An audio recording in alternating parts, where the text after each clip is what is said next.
Trump has a peace plan for Ukraine.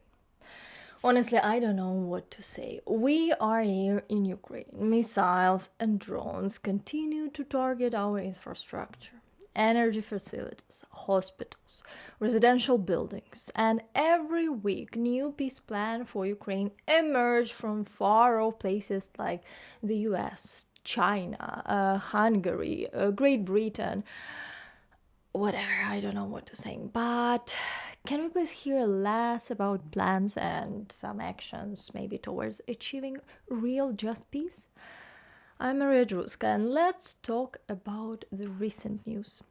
A week ago, there was a lot of excitement, not necessarily in a good way, about Boris Johnson's former UK Prime Minister column in the Daily Mail, which May took as Trump peace plan. But either way, I made a video about this. Check it out if you haven't seen it yet. I will leave the link in the description below this video.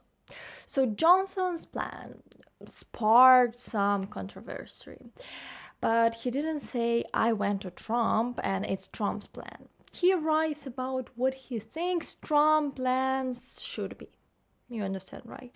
Now, there is a new surge of emotions around an article by Mike Pompeo, former US Secretary of State under Trump, and David Urban, managing director of the lobbying firm BGR Group, in the Wall Street Journal, titled Trump's Peace Plan for Ukraine. All these plans differ significantly in content and sometimes even contradict each other in specific proposals. These raise questions. What is actually happening? Why are so many plans being invented, and which one might actually belong to Trump? One thing we can clearly conclude is that significant attention is being paid to peace initiatives for resolving the war in Ukraine in Donald Trump's presidential campaign camp.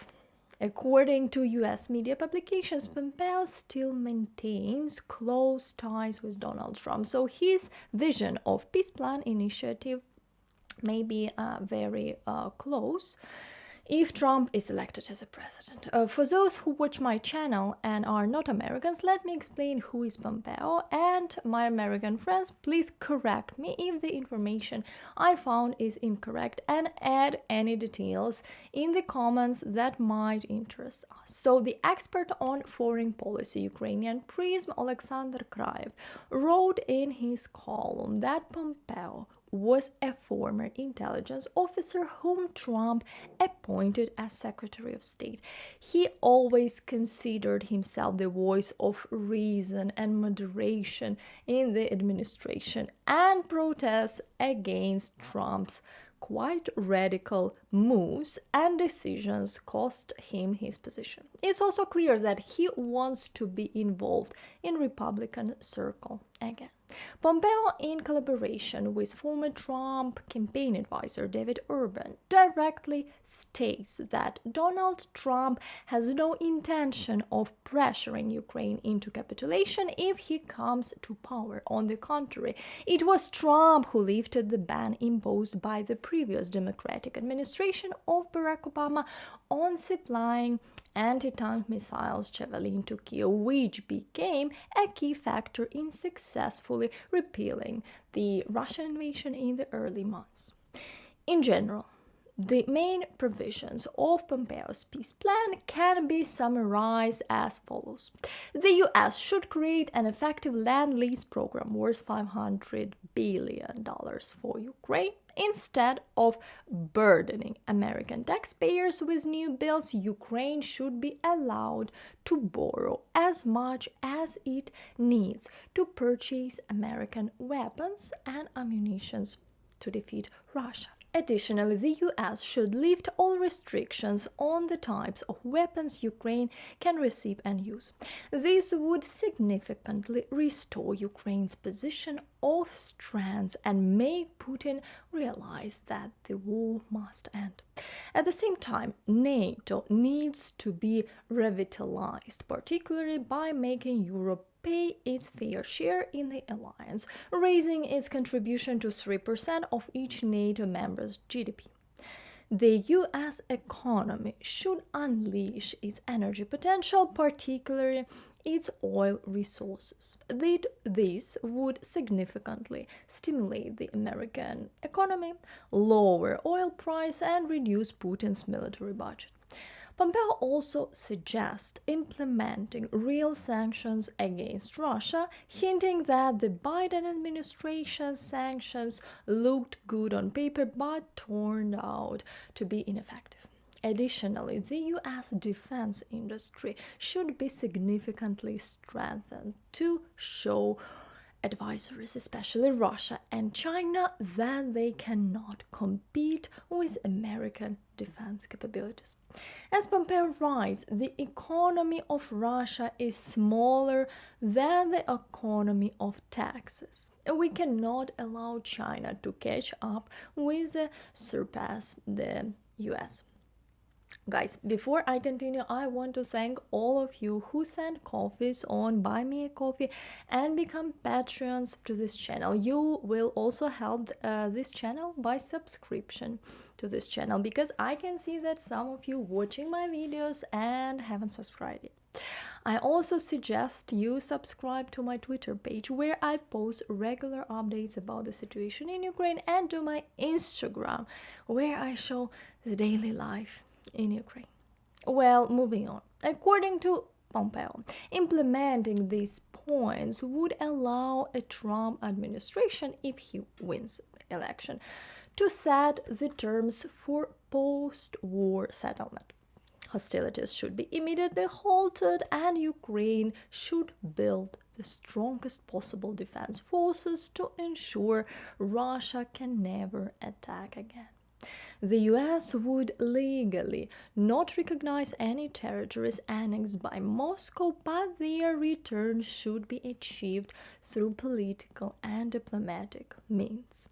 Crimea should be demilitarized, and Ukraine should be rebuilt through reparations from frozen Russian central bank reserves, not with American taxpayers' money. Most importantly, according to Pompeo's plan, Ukraine should join NATO as soon as possible, so that all European allies assume responsibility for its defense. NATO should also create a $100 billion fund for arming Ukraine, with the US share not exceeding 20%. The EU should quickly admit Ukraine to the Union and help modernize and develop its economy. If Russia does not obstruct these conditions, the West might gradually lift anti-Russian sanctions. So from all this, what we can tell?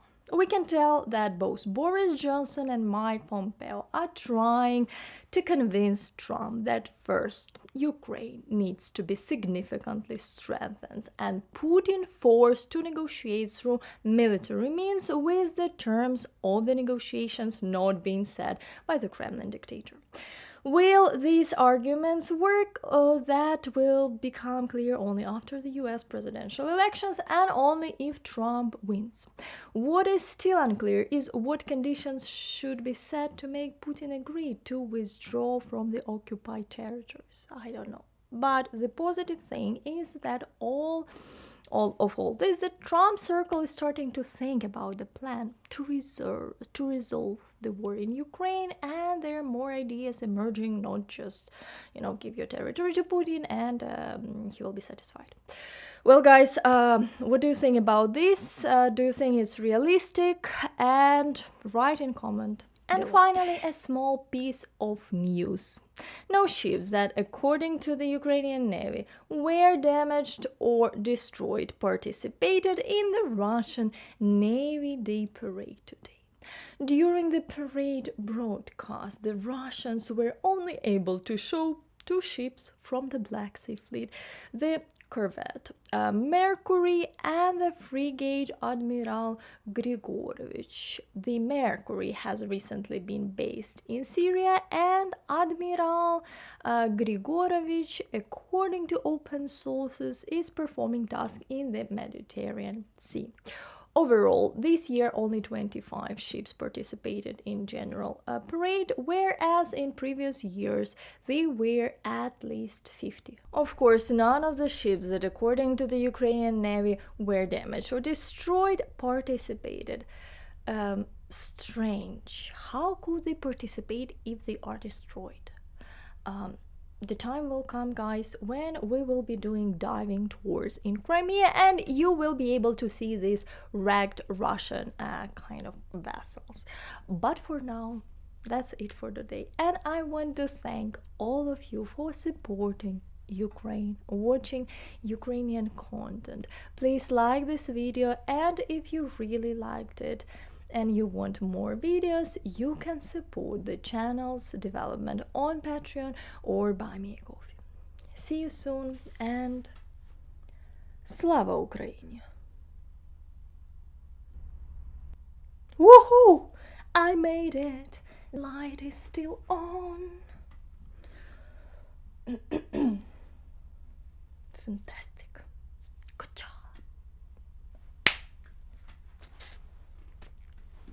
Video, and if you really liked it, you can, what I was saying